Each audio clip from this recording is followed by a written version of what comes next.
चलिए देखिए, प्रतिरोधों का समांतर क्रम संयोजन क्या होता है। इसके पिछले क्लास में हम लोगों ने प्रतिरोधों का श्रेणी क्रम संयोजन पढ़ा है। श्रेणी क्रम में आपने देखा होगा कि एक प्रतिरोध से दूसरे प्रतिरोध को, फिर दूसरे से तीसरे को, तीसरे से चौथे को, आप ऐसे जोड़ते चले जाइए। ऐसे क्रम में क्या था, धारा सब में समान था, विभव सबका अलग अलग था। लेकिन यहाँ कुछ अलग होगा। यहाँ पर प्रतिरोधों को हम इस तरह से कनेक्ट करेंगे, इस तरह से इनको कंबाइन करेंगे, इस तरह से इनको जोड़ेंगे कि सबका विभव समान रहे, धारा अलग अलग हो जाए। श्रेणी में धारा समान, विभव अलग अलग था। यहाँ पर इस तरह से जोड़ेंगे कि विभव समान हो, धारा अलग अलग हो जाए। ठीक, तो इस तरह का जब कॉम्बिनेशन होता है तो उसी को बोलते हैं समांतर क्रम संयोजन। मान लीजिए कि हमारे पास तीन प्रतिरोध हैं, एक का मान है R1, दूसरे का R2, तीसरे का R3। तीन प्रतिरोध आपके पास है। प्रतिरोध को आप जानते हैं, ऐसे ही डिजाइन किया जाता है परिपथ में।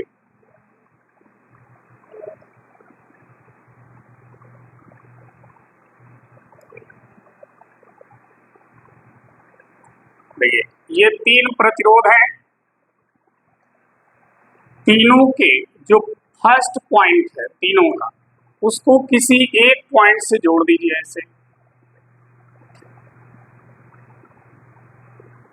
ठीक, और फिर इन तीनों के दूसरे पॉइंट को किसी एक पॉइंट से जोड़ दीजिए ऐसे। ठीक, और फिर इस पॉइंट को किसी वैद्युत स्रोत में आप सेल या बैटरी कोई भी यूज कर सकते हैं। हमने बैटरी यहाँ पर इस्तेमाल किया है।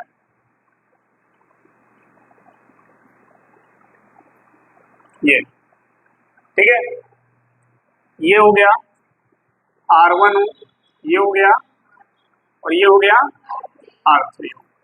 अगर इस बैटरी का वोल्टेज भी है, जिस बैटरी से आपने जोड़ा है, अगर उस बैटरी का विभव भी वोल्ट है, तो इन सभी प्रतिरोधों का विभव भी वोल्ट होगा। कारण समझिए, देखिए, बैटरी के इन दोनों पॉइंटों के बीच का विभव कितना है, V वोल्ट, और इन्हीं दोनों पॉइंट के बीच में तीनों जुड़े हैं।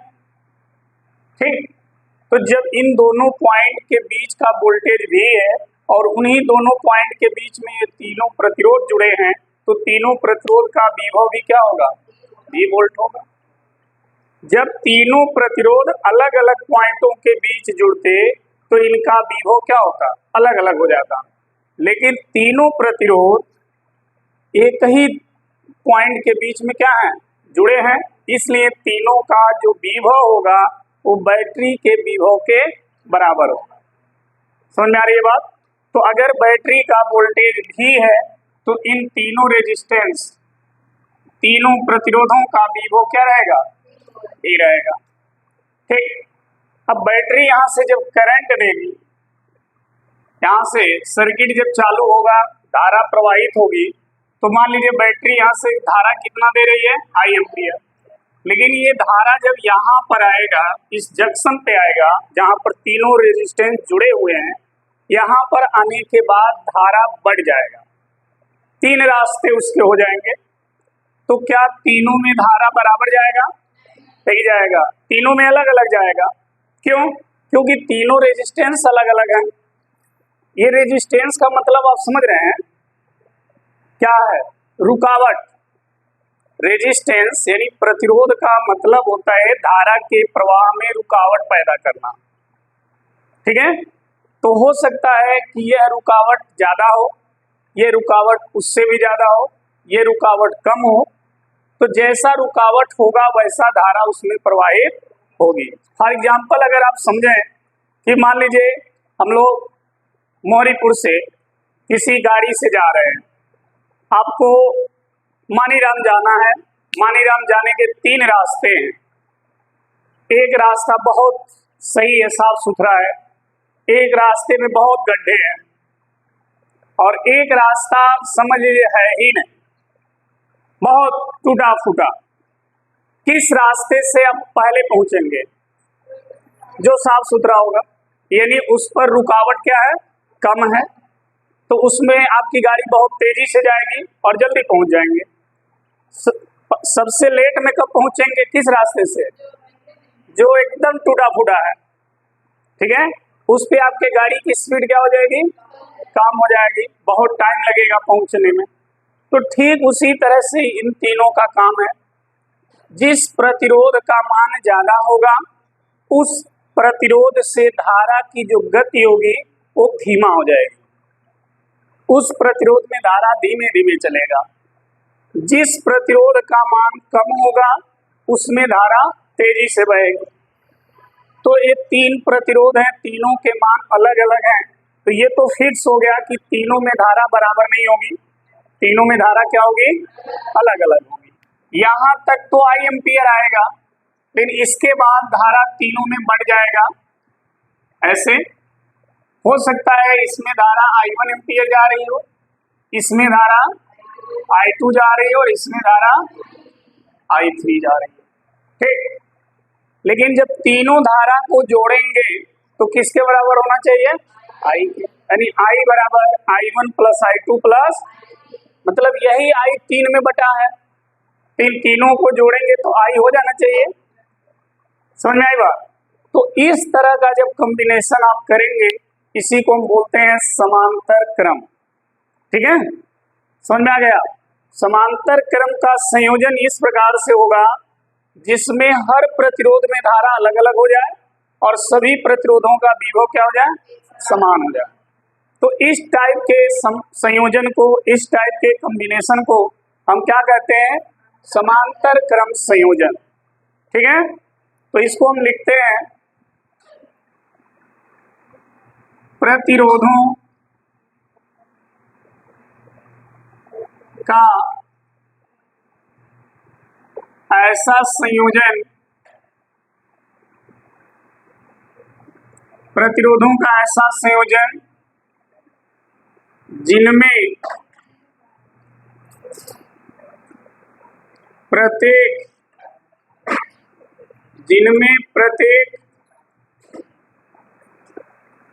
प्रतिरोध में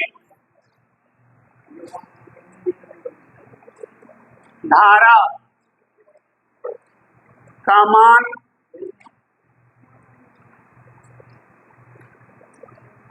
भिन्न भिन्न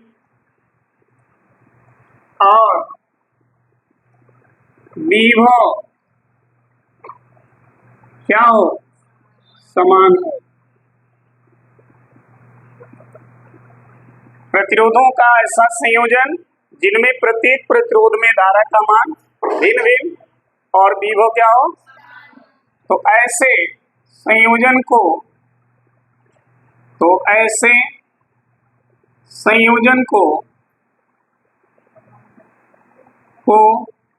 क्या कहते हैं? समांतर क्रम संयोजन कहते हैं। समांतर क्रम संयोजन कहते हैं। समझ में आ गया? अगर आपसे कोई पूछे प्रतिरोधों के समांतर क्रम संयोजन से आप क्या समझते हैं, या प्रतिरोधों का समांतर क्रम संयोजन किस प्रकार से होता है, तो आप ये बताएं कि प्रतिरोधों को इस प्रकार से संयोजित किया जाए ताकि सब में धारा अलग अलग हो लेकिन विभव सबका क्या हो? समान हो। तो इस टाइप के संयोजन को क्या कहेंगे? और ये संयोजन सिर्फ इसी तरह से हो सकता है, इसके अलावा कोई भी प्रकार से आप जोड़ेंगे तो धारा हो सकता है समान हो जाए, लेकिन धारा समान नहीं होना चाहिए, ध्यान रहे, ठीक है। तो अगर दूसरे तरह से जोड़ेंगे तो हो सकता है धारा समान हो जाए। जब धारा समान हो जाएगा तो समांतर क्रम के नियम का पालन नहीं होगा। समांतर क्रम का नियम है धारा क्या हो? अलग अलग हो और विभव क्या हो?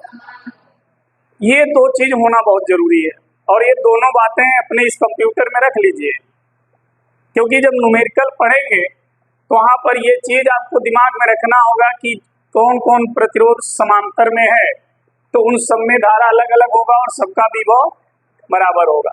और जब श्रेणी क्रम में देखेंगे तो श्रेणी क्रम में धारा सब में समान होगा, विभव अलग अलग होगा।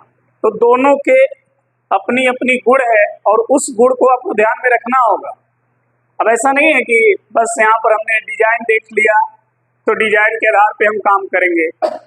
डिजाइन ऐसा भी हो सकता है, ये डिजाइन ऐसे भी तो हो सकता है, बताइए, ऐसे भी बन सकता है। और यहां से हमने ला करके बैटरी जोड़ दिया, तो ये किस क्रम में दिखेगा? तो आप ये वाला डिजाइन देखेंगे और जब इस तरफ कहीं सर्किट बना होगा तो आप कंफ्यूज हो जाएंगे, श्रेणी है कि समांतर है। तो ध्यान रखिए, जितने भी रेजिस्टेंस समांतर में होंगे उन सबका एक पॉइंट किसी एक बिंदु पे जुड़ा होगा। जैसे देखिए, इसका एक पॉइंट आकर यहाँ जुड़ा, इसका भी एक पॉइंट आकर यहाँ जुड़ा और इसका भी एक पॉइंट यहाँ जुड़ा, और दूसरे पॉइंट जो है किसी अलग दूसरे बिंदु पे जाके जुड़े। ठीक, ये डिजाइन कैसा भी हो सकता है डिजाइन ऐसा भी बना दे एग्जामिनर, ऐसा भी बना दे, तो ये भी समांतर में है। देखिए, इस रेजिस्टेंस का ये पॉइंट यहाँ जुड़ा, इसका भी आगे यहाँ जुड़ा और इसका भी एक यहीं पे जुड़ा है, दूसरा यहाँ पे जुड़ा, तो ये भी समांतर है। तो डिजाइन पे मत जाइएगा, बस आप उसके जो गुण हैं उसको ध्यान में रखिए कि जितने भी समांतर में होंगे सबका एक पॉइंट आकर के एक बिंदु पे जुड़ेगा और सबका दूसरा पॉइंट जो होगा किसी दूसरे बिंदु पे जाके जुड़ेगा, तो वो सभी रेजिस्टेंस क्या हो जाएंगे? समांतर क्रम में हो जाएंगे। डिजाइन कुछ भी हो सकता है, ठीक है।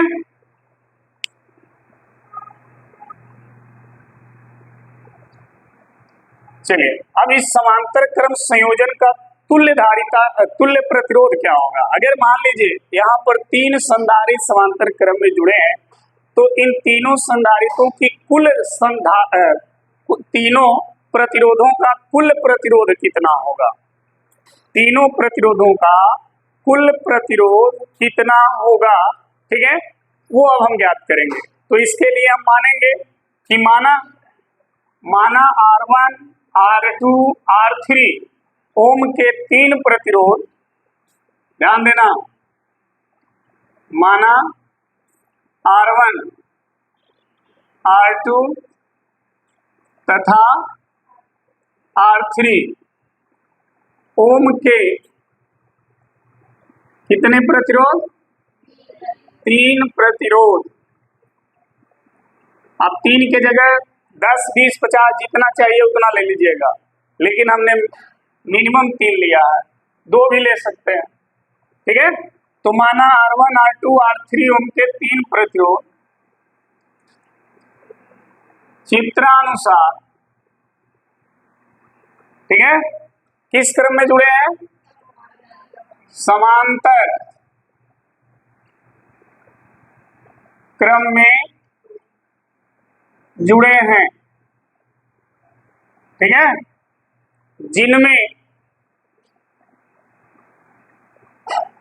जिनमें प्रत्येक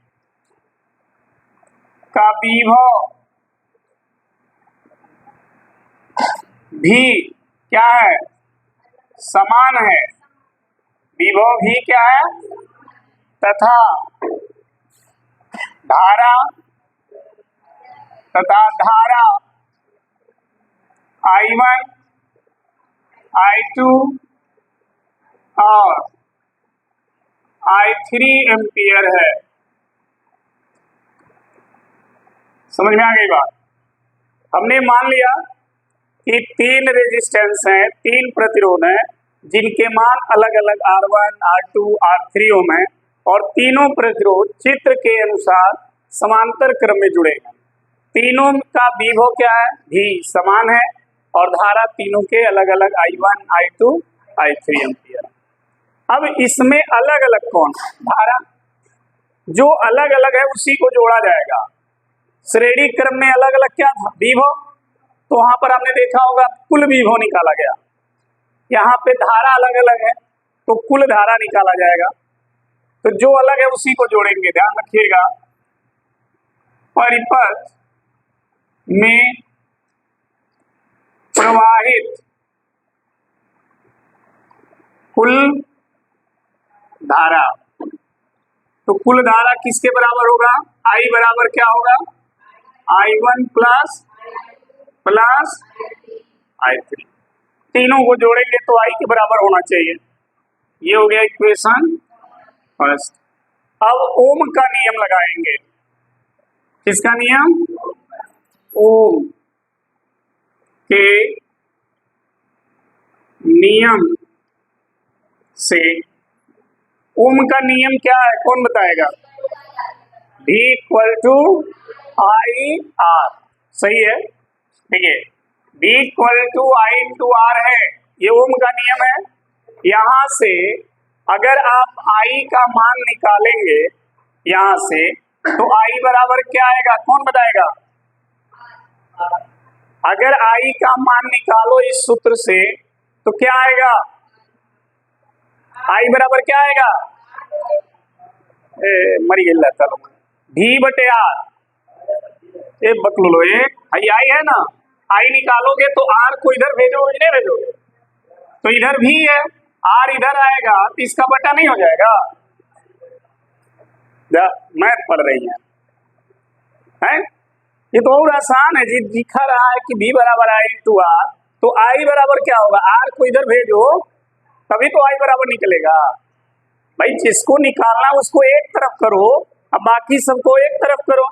तो अगर I को निकालोगे तो I एक तरफ होगा, तो मान लो I इधर है तो R को इधर भेजो, R इधर आएगा तो यहाँ पर R गुणा के रूप में, जब इधर आएगा तो बटे में हो जाएगा, तो I बराबर क्या होगा?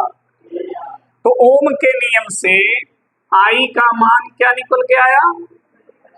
V बटे R। यही नियम तीनों प्रतिरोधों के लिए लागू कर दो। तो देखो, अगर यही नियम तीनों के लिए लागू करोगे तो I1 बराबर क्या आएगा, बताओ, कौन बताएगा? I1 बराबर क्या आएगा तब? हाँ, R1 आएगा। I बराबर V बटे R होता है। यही नियम R1 के लिए लागू करो जिसमें I1 एम्पियर धारा जा रही है, तो I1 बराबर क्या आएगा? V1 R1 कैसे होगा? देखो V तो सबके लिए है ना, तीनों के लिए भी है, ये इसका भी है, इसका भी है और इसका भी है, ठीक। तो इसमें धारा I1 है, ठीक, और इसका विभव क्या है? तो V हो गया। अब प्रतिरोध क्या है? ये तो होगा I1 बराबर क्या होगा? इसी R1। इसी तरह I2 बराबर क्या होगा? देखो I2 अगर निकालोगे तो इसके लिए भी यही भी रहेगा, तो क्या होगा? I3 निकालोगे तो क्या आएगा? B बटे, इतना तो दिमाग रखा करो, सब मिठाई खा के माँ पी गई बाटा पूरा जाना, ठीक है। अब देखो I1, I2, I3 तीनों चारों मान इस समीकरण 1 में रख दो। तो देखो यहां लिखो, समीकरण 1 से, जब समीकरण 1 से बात किया जाए इसका मतलब ये सब मान इसमें रखा गया है, तो I के जगह क्या रखोगे? I1 के जगह, I2 के जगह, I3 के जगह, हो गया। अब दिख क्या रहा? सब में भी है, देखो सब में भी है ना, भी को कॉमन कर दो, यहाँ बचा 1 बटे, यहाँ बचा 1 बटे, यहाँ बचा 1 बटे, ठीक। इस भी से है भी, तो यहाँ क्या बचा? 1 बटे R बराबर 1 बटे 1 बटा 1 बटा, हो गया। और 4 5 और है तो ऐसे 1 बटे R4, 1 बटा R5, 1 बटा R6, जितना मन करो उतना फिक्स कर लो, ठीक है, ये ऐसे हो जाएगा।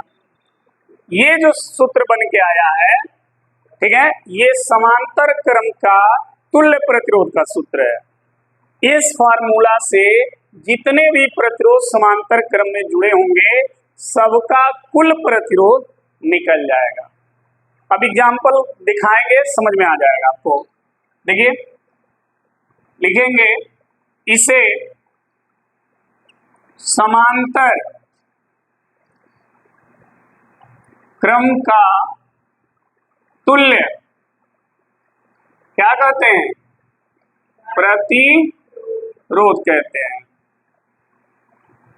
इसे समांतर क्रम का तुल्य प्रतिरोध कहते हैं। एग्जाम्पल अगर इसका समझें, एग्जाम्पल में देखिए, मान लीजिए R1 बराबर 2 ओम है, R2 बराबर 3 ओम है, R3 बराबर 4 ओम है। ठीक, 2 ओम, 3 ओम, 4 ओम के प्रतिरोध किस क्रम में जुड़े हैं? किस क्रम में? समांतर क्रम में जुड़े हैं, जुड़े हैं। आपसे कहा जाए कि इनका तुल्य प्रतिरोध बताइए। ये तीन रेजिस्टेंस जो है अलग अलग मान के, ये किस क्रम में है? और आपसे कहा गया इनका कुल प्रतिरोध कितना होगा। तो आप डायरेक्ट 2 धन 3 धन 4 मत जोड़ देना। अगर 2 धन 3 धन 4 जोड़ दोगे तो उस श्रेणी क्रम का सूत्र हो जाएगा। समझ में आ रहा है ना? क्योंकि श्रेणी क्रम का सूत्र क्या है? R बराबर R1 प्लस R2 प्लस, तो डायरेक्ट जोड़ दोगे तो श्रेणी क्रम का हो जाएगा। हमको निकालना है समांतर क्रम में तुल्य प्रतिरोध। तो आप क्या करोगे? 1/R बराबर 1/R1 होता है, और R1 का मान कितना है? 1/R2, 1/R3, ऐसे हो गया। अब देखो ध्यान से, इसको जब हल करोगे तो पहले इनका एलसीएम ले लो। एलसीएम जानते हो कहाँ होता है? एलसीएम, हाँ, एलसीएम कहाँ होता है जी? लघुत्तम समापवर्तक, लघुत्तम समा। अब देखो, अगर नहीं समझ में आ रहा है तो यूं समझो, देखो ध्यान से, देखो इधर 2 4 में मिल जाएगा। 2 तो 4 में मिलेगा ना, तो 2 को भूल जाओ।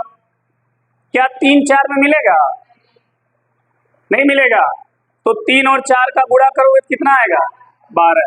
2 3 4 का एलसीएम 12 हो गया।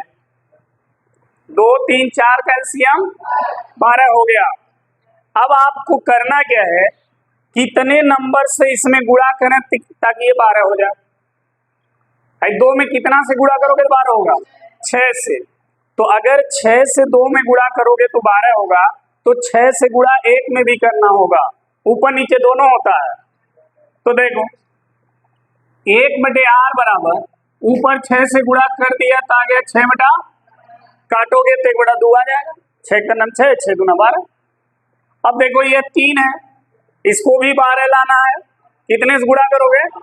4 से। तो ऊपर नीचे दोनों हो जाएगा 4 बटे, अब देखो इसमें 3 से, क्योंकि ये भी तो 12 करना है, तो 3 बटा, अब देखो सबका हर बराबर हो गया। भिन्न में जब तक सबका हर बराबर ना हो, ना ही हम उसको जोड़ेंगे ना ही हम उसको घटाएंगे।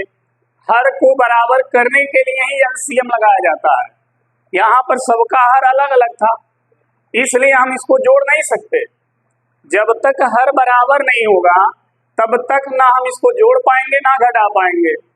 ठीक, तो हर को बराबर करने के लिए हमने एलसीएम लिया, और एलसीएम लिया तो देखा इनका एलसीएम 12 आ रहा है, यानी सबका हर 12 होना चाहिए। तो जिस नंबर से 12 लाएंगे गुणा करके, उसी नंबर से इनके ऊपर भी गुणा करेंगे। ठीक है, अब देखो 6 4 10 3, कौन कहला 12 हो? 6 4 10 3 13। तो 1/R बराबर हो गया 13 हुआ ही नहीं हुआ? 1/R बराबर 13/12। तो हमें R चाहिए, 1/R नहीं चाहिए केवल। तो R जब निकालेंगे तो इसको पलट देंगे, तो ये भी पलट जाएगा, तो 12 ये हो जाएगा। इन तीनों का कुल प्रतिरोध 12/13 ओम होगा। अब देखो 12 में 13 से जब भाग दोगे तो यह जो मान आएगा वो 1 से भी कम आएगा। 12 में 13 से जब भाग देंगे ना तो ये मान आएगा दशमलव करके आएगा, ठीक है। ये 1 से कम आया और हमारे पास जो रेजिस्टेंस थे वो 2 ओम के, 3 ओम के, 4 ओम के थे। इनका कुल प्रतिरोध 1 से भी कम आ रहा है, तो मान घट रहा है कि बढ़ रहा है? घट रहा है। यानी जहां भी आपको प्रतिरोध को घटाना हो तो प्रतिरोधों को किस क्रम में जोड़िए, और बढ़ाना हो तो श्रेणी क्रम में। समझ में आ गया? एक प्रश्न और आपसे पूछा जाता है, सर घर की वायरिंग किस क्रम में होती है? घर पे जो वायरिंग किया जाता है वो किस क्रम में किया जाता है? समांतर क्रम में। घर की जो वायरिंग होती है ना वो समांतर क्रम में होती है। कारण पहले श्रेणी में होता था, तो श्रेणी में होने से नुकसान ये होता था कहीं भी इन केस फॉल्ट हो जाए। समझिए, श्रेणी क्रम ऐसे होता ना, बोलिए ऐसे, यहां से आप करंट दे रहे हैं, धारा, हाँ अरे भाई यहां समझ लो, यहां दिख रहा ना,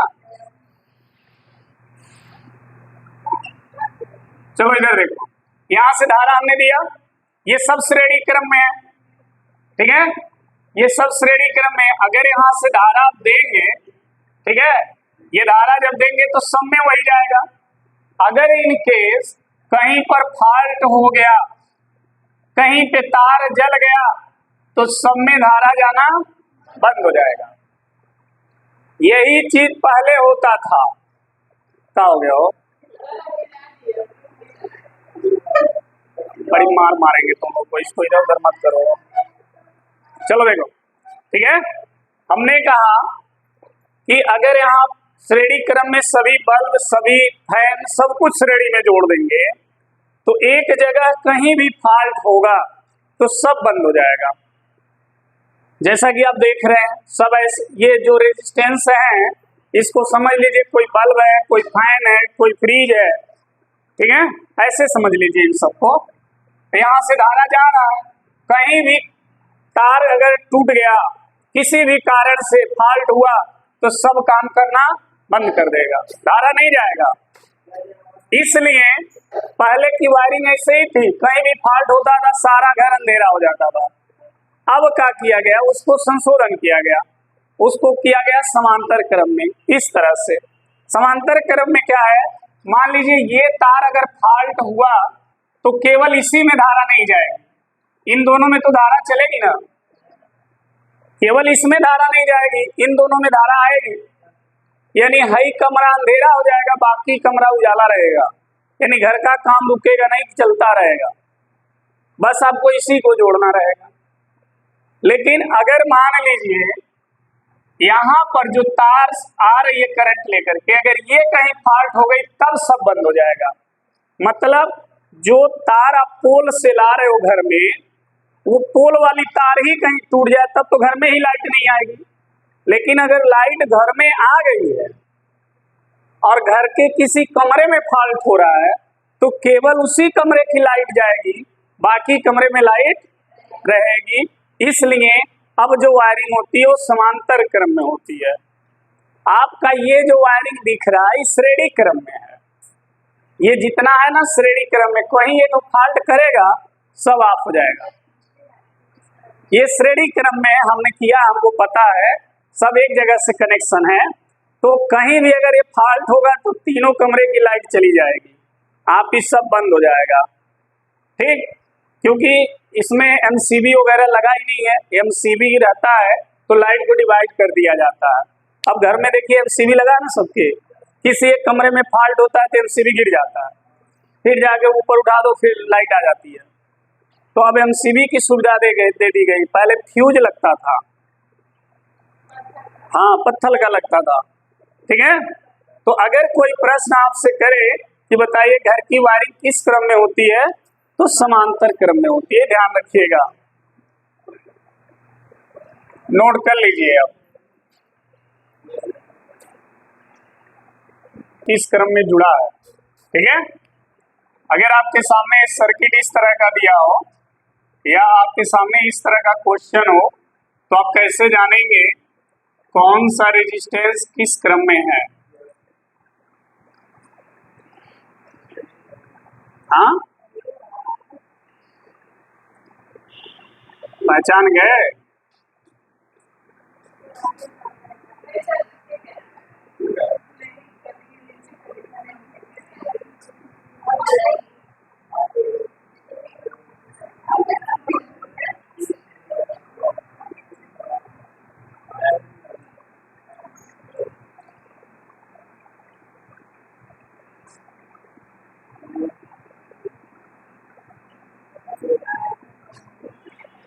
ठीक, ये सर्किट है। आपको बताना क्या है, ए और बी के बीच तुल्य प्रतिरोध बताना। ए और बी के बीच तुल्य प्रतिरोध कितना होगा? ठीक है, अब आप देखिए ध्यान से और बताइए कि ये श्रेणी में है कि समांतर में है। ऐसे नहीं पता नहीं चल पाएगा आपको। आप क्या करिए, देखिए, ढूंढिए कैसे पता किया जाता है, समझिएगा। ये 2 पॉइंट आपको दिख रहा है, एक को मान लीजिए सी और एक को मान लीजिए, हो गया। पहले इसका रफली डायग्राम बनाइए। जब रफ बनाएंगे तो रफ में दिख जाएगा कौन कौन सा श्रेणी में है, कौन कौन सा समांतर में है। ठीक है, तो देखिए, अगर ये टर्मिनल ए है, समझना हमारी बात को ध्यान से, अगर ये ए है और बीच में कुछ जुड़ा नहीं है तो ये भी पॉइंट क्या रहेगा? ए रहेगा। ठीक है, अगर यहाँ बीच में कुछ जुड़ा होता तब ये ए नहीं होता। अगर ये ए है तो ये भी, इधर से देख लो, अगर ये बी है तो यह भी। ठीक है, 2 पॉइंट यहाँ पर रख लो, एक है ए और एक है बी। समझना अब यहीं पर इसका पूरा सिस्टम यही चलेगा। देखो, इस वाले प्रतिरोध की बात कर रहे हैं, ठीक कर दिए कि हमने इसका बात किया। इसका एक सिरा किससे जुड़ा है? तो आप एक सिरे को ए से जोड़िए। ठीक, और ये कितने ओम का है? हो गया। अच्छा, ये वाला देखिए, इसका भी एक सिरा किससे जुड़ा है?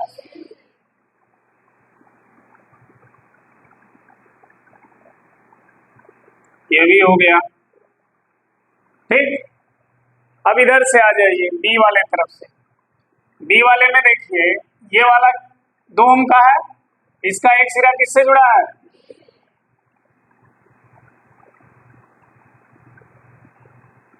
हो गया,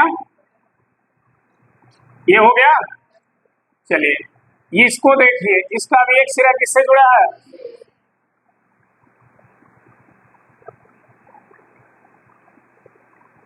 ये भी हो गया। हो गया ना, समझ में आ रहा है ना?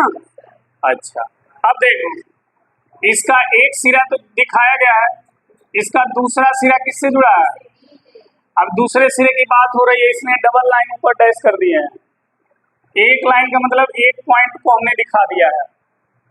डबल लाइन जब यहाँ पर हमने खींचा तो इसका दूसरे पॉइंट की हम बात कर रहे हैं। तो दूसरा पॉइंट किससे जुड़ा है?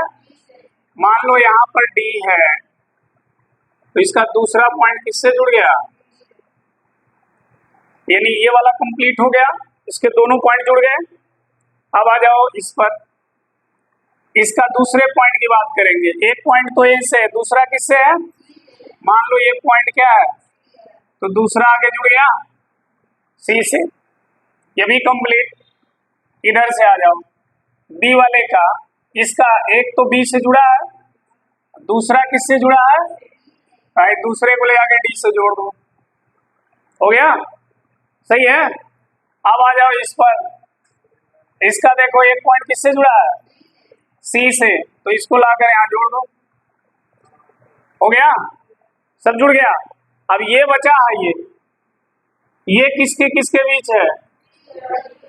तो ये सी है और ये इन्हीं के बीच में, इसको जोड़ दो, हो गया। और ये हो गया कितने का? क्लियर? ठीक, अगर ये ए है तो ये भी क्या होगा, और यदि ये बी है तो ये भी क्या होगा। हो गया डायग्राम आपका। यानी ये जो डायग्राम हो ये इस तरह से है। ठीक, अब देखो ध्यान से, डी ये जो पॉइंट है, इस पॉइंट के इधर कितना रेजिस्टेंस है और इधर कितना है, सी के इधर कितना है और इधर भी कितना है, यानी सी और डी पॉइंट के दोनों तरफ बराबर रेजिस्टेंस है। सी और डी पॉइंट के दोनों तरफ रेजिस्टेंस क्या है, इसका मतलब सी और डी पर विभव क्या होगा, बराबर होगा।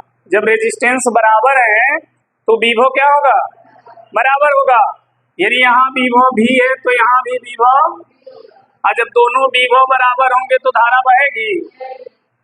धारा बहने के लिए विभव में अंतर होना चाहिए, विभवांतर, तभी धारा बहेगी। अगर पाइप है और दोनों पाइप का दोनों सिरा बराबर हो तो पानी बहेगा। इसके लिए क्या होगा, एक को ऊंचा करना पड़ेगा, एक को नीचा, तो पानी आसानी से बह जाएगा। तो क्यों बहा, एक का ऊंचाई ज्यादा है और एक का ऊंचाई, इनके ऊंचाई में अंतर है, ठीक है, इसलिए पानी बह रहा है। उसी तरह से अगर एक विभव ज्यादा होता और एक विभव कम होता तो विभव में अंतर होता तो धारा बहती। यहाँ पर विभव क्या है, बराबर है, तो इस रेजिस्टेंस में धारा नहीं बहेगी। तो इस रेजिस्टेंस का होना ना होना कोई मतलब नहीं, ये रहे या ना रहे इसका इस सर्किट में कोई काम नहीं है। समझ में आ गया? तो आप इसको भूल ही जाइए, दिमाग से इसको हटा दीजिए। अब देखिए सर्किट कैसा दिख रहा है, सुंदर दिख रहा है ना।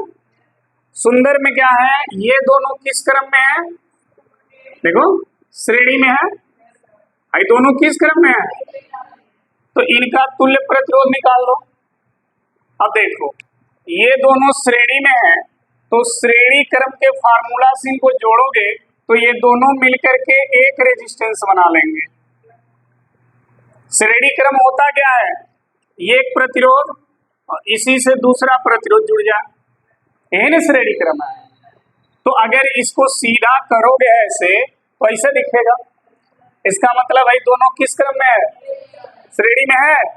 तो श्रेणी क्रम का तुल्य प्रतिरोध का सूत्र होता है R बराबर R1 प्लस, तो ई दू और ई दू कितना, तो हाई के ओम का हो गया, ये दोनों मिलके एक प्रतिरोध बना लिए चारों।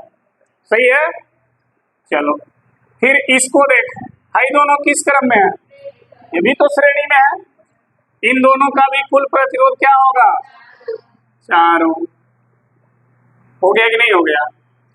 अच्छा देखो, इन दोनों से मिलकर जो प्रतिरोध बना है उसका एक सिरा कहाँ जुड़ा है, तो इसका भी एक सिरा कहाँ जोड़ दो, और इसका भी एक, और इसका एक, और इसका, हो गया। देखो अब डायग्राम देख लो, ये डायग्राम ऐसे हो गया, सही है। अब ये दोनों किस क्रम में है, अब ये भी पढ़े हो, दोनों किस में है, तो अब इन दोनों को जोड़ दो, तो इन दोनों को जोड़ोगे तो एक प्रतिरोध बन गया, ये हो गया ए और ये हो गया, इन दोनों का कुल योग समांतर क्रम के सूत्र से निकालोगे तो क्या आएगा, 1/r बराबर 1/4 धन 1/, यही होगा ना सूत्र। तो कुल कितना आया, 2/r बराबर है तो अंश को जोड़ दो। अब देखो 2 दूना तो कितना आया, 1/r है ना, तो आ गया 1/r बराबर 1/, आया। तो 1 के जगह 1 है तो r के जगह क्या है, तो इसका कितना प्रतिरोध हो गया, तो इस सर्किट में a और b के बीच का कुल प्रतिरोध कितना आया, बस ऐसे करना पड़ेगा। समझ में आई बात? जब तक आप एक एक स्टेप करेंगे नहीं समझ में नहीं आएगा, देखते ही छोड़ देंगे डायग्राम, जबकि बहुत आसान है ये। ठीक है, कर लीजिए नोट फटाक से।